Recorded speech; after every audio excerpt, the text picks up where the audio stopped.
Imagine a man so committed to truth that he willingly drinks poison rather than renounce his beliefs. Not a warrior or a rebel, but a philosopher. A man whose only weapon was a question, and whose death shook the foundation of Western thought. Why would a democratic society execute one of its own citizens for simply asking questions? This is not just a story of a man. This is the story of a clash between power and philosophy, between the old and the new, between the city of Athens and its most enigmatic thinker. Welcome to the unfolding journey, where we peel back the layers of history to discover not just what happened, but why it mattered. If you're someone who loves to dive deep into the past and uncover stories that shaped civilization, you're in the right place. Today, we embark on one of the most compelling philosophical mysteries in human history. Why was Socrates executed? To understand Socrates' execution, we must first understand Socrates himself. He wasn't a writer. He left no books, no manifestos. What we know comes from the writings of his students, especially Plato. Socrates was a gadfly, his words, not mine. He believed his role was to sting the Athenian state into awareness, questioning everything from justice to religion to governance. Using what we now call the Socratic method, he would engage in dialogues designed to expose contradictions in people's beliefs. It was less about winning an argument and more about uncovering deeper truths. But imagine what that would look like in everyday Athens. You're a politician, a poet, a craftsman, and here comes this scruffy old man, asking uncomfortable questions that unravel your entire worldview in public. Socrates didn't seek to humiliate. He sought truth. But the line between challenging and insulting is thin, and Socrates walked it daily. Now let's set the stage. It's the late 5th century BCE. Athens is reeling from the fallout of the Peloponnesian War, a brutal and humiliating defeat by Sparta. The democratic experiment is fragile. The city has experienced political instability, including the rise and fall of the 30 tyrants, a short-lived but brutal oligarchy. Many Athenians blamed the influence of intellectuals and rhetoricians for corrupting the youth and destabilizing the state. Socrates, with his unrelenting criticism of authority and tradition, began to symbolize that perceived corruption. He was associated with several notorious figures. Alcibiades, a flamboyant and controversial general who defected multiple times. Critias, one of the 30 tyrants and a former student of Socrates. Though Socrates never directly participated in politics, his connection with these men cast a long shadow. In times of peace, philosophers are often tolerated, even celebrated. But in times of crisis, they can become scapegoats. In 399 BCE, Socrates was brought to trial on 3 charges: impiety, failing to recognize the gods of the state; introducing new deities, essentially corrupt religious beliefs; corrupting the youth of Athens, teaching them to question authority and tradition. But these charges were likely symbolic.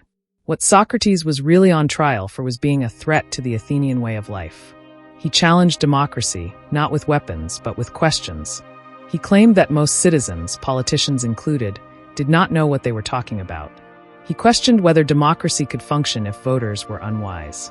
In a fragile democracy, recovering from tyranny, this was dangerous talk.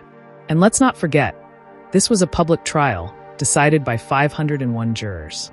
Socrates could have played to the crowd. He could have apologized, promised to change, or even gone into exile. But he didn't. Socrates' trial, as recorded by Plato in Apology, is not an apology in the modern sense. It's a bold, defiant speech. He claimed he was a gift to Athens, sent by the gods to help its citizens think critically and live morally. He questioned whether it was better to live an unexamined life or face death with dignity. He offered no real defense, only the truth as he saw it. When given the chance to propose his own punishment, he sarcastically suggested a reward: free meals for life at the Prytaneum, the Hall of Heroes. Eventually, the jury found him guilty. The margin was narrow, about 280 to 221. Then came the sentencing phase. The jury had to choose between the prosecution's demand, death, and whatever alternative Socrates proposed. Since Socrates refused to beg, apologize, or offer meaningful alternatives, the jury affirmed the death sentence. Ironically, had he shown a shred of regret, he might have walked free. Socrates spent his final days in prison. His friends pleaded with him to escape. They had arranged everything: bribes, transport, secrecy. But Socrates refused. To him, the laws of Athens, even flawed, were binding. If he chose to live in Athens, he chose to live by its rules. In his final moments, as described in Plato's Phaedo, Socrates drank a cup of hemlock, surrounded by his friends, discussing the soul's immortality. He died as he lived, questioning, teaching, and remaining faithful to his principles. Yes and no. He was executed for being a symbol of resistance, a voice of dissent, and a figure of discomfort in a time when Athens craved stability. Philosophy was the tool, but politics was the motive. His execution wasn't about impiety or corruption. It was about control. Socrates represented an inconvenient truth, that a society cannot claim to value wisdom and freedom while punishing those who pursue both. Socrates' death had the opposite effect of what his accusers likely intended. He became a martyr for free thought. Plato, his student, went on to write dialogues that would become foundational to Western philosophy. Aristotle, Plato's student, built upon those ideas, shaping centuries of political, ethical, and scientific thought. The trial and death of Socrates remind us that intellectual freedom is often threatened not by swords, but by fear. It's a warning and a call to courage. So why was Socrates executed?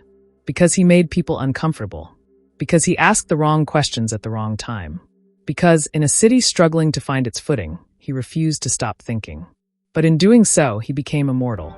His ideas still echo through the halls of universities, in courtrooms, and anywhere truth is valued over comfort. Thank you for joining us on this journey through history and philosophy. If you found this story thought-provoking, subscribe to The Unfolding Journey. We explore the untold stories behind history's most pivotal events and people. Leave a comment below. What do you think? Was Socrates a hero or a dangerous rebel? Until next time, stay curious.